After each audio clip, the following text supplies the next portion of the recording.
This is Love Notes, daily devotions from Holy Trinity Lutheran Church. Grace and peace to you.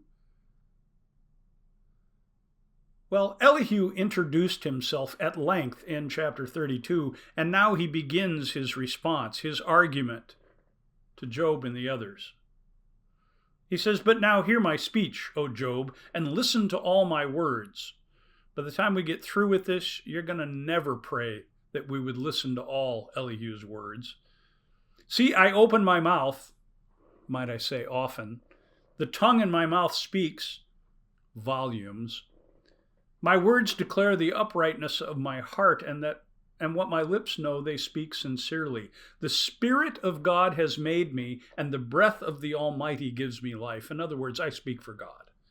He's taking the prophetic role that is claimed by so many in the Old Testament, some of them rightly and some of them wrongly. "Answer me if you can. Set your words in order before me. Take your stand." Well, Job's already done that. Job has already confessed everything that he can confess. He says, "See, before God, I am as you are. I too was formed from a piece of clay." You and I are just alike, Job. I don't think so. We as the reader know that's not true. He recounts, beginning in verse 8, Job's argument, but he does so by kind of doing cliff notes, and he doesn't do it very well. He says, "Surely you have spoken in my hearing, and I have heard the sound of your words. You say, I am clean, without transgression. I am pure, there is no iniquity in me." Yeah. Look, he finds occasions against me. He counts me as his enemy. He puts my feet in the stocks and watches all my paths. That's really a little simplified for what Job is saying. Job has claimed that his experience of suffering is to him like God has turned the divine back to him. Elihu says, "But in this you are not right. I will answer you. God is greater than any mortal." Well, I don't think Job ever said God wasn't. Now he goes on to say something that I sadly find that I have kind of said to people sometimes. God has been answering you all along, and you haven't heard God because you just aren't listening. I never do the second half. The first part, though, is to say, well, maybe God is answering us in the midst of our suffering when it seems like God is far off. That may make me feel better than the person who's doing the suffering. Sometimes the dark night of the soul is real, and God's absence is absolutely felt. His formula seems to be that God speaks, we don't listen, and then illness comes to us as a discipline, as a teacher, as a thing to call us back and to open our eyes and ears so that we can hear what God has been saying all along.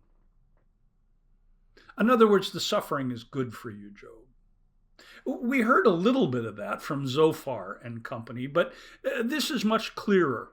The suffering is good for you, Job. You'll be a better man after it.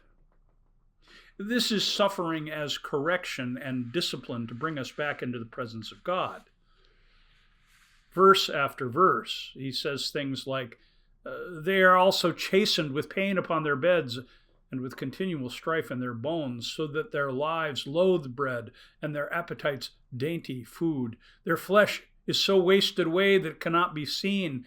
And then, in verse 23, "If there should be one of them an angel, a mediator, one of 1,000, who now comes and represents and speaks the truth."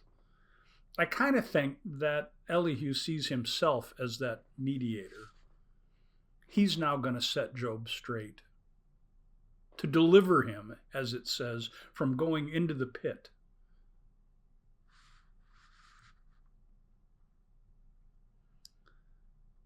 He calls upon the people who suffer to say, "I sinned and perverted what was right, and it was not paid back to me. He was redeemed, my soul, from going down into the pit, and my life shall see light." God indeed does all these things, twice, 3 times with mortals, to bring back their souls from the pit. So again, suffering is good for you because it's the way that God redeems. And when a break is offered toward the end of this chapter, Job does not respond. He will not respond. Maybe he cannot respond. And then in verse 33, the young man, the arrogant man, says, "Listen to me, be silent, and I will teach you wisdom." Remember what we learned about wisdom? Wisdom is a gift from God. Wisdom is not something we possess. Wisdom is something given by God, and that we can't find it and reason it out. We can't pay for it, buy it. It seems that Elihu is claiming something here that he can't claim. Perhaps when we are so certain that we know the answers that God gives, we should take a step back. We should take a step back and once again return to suffering with those who are in pain instead of trying to tell them where they're wrong. Amen.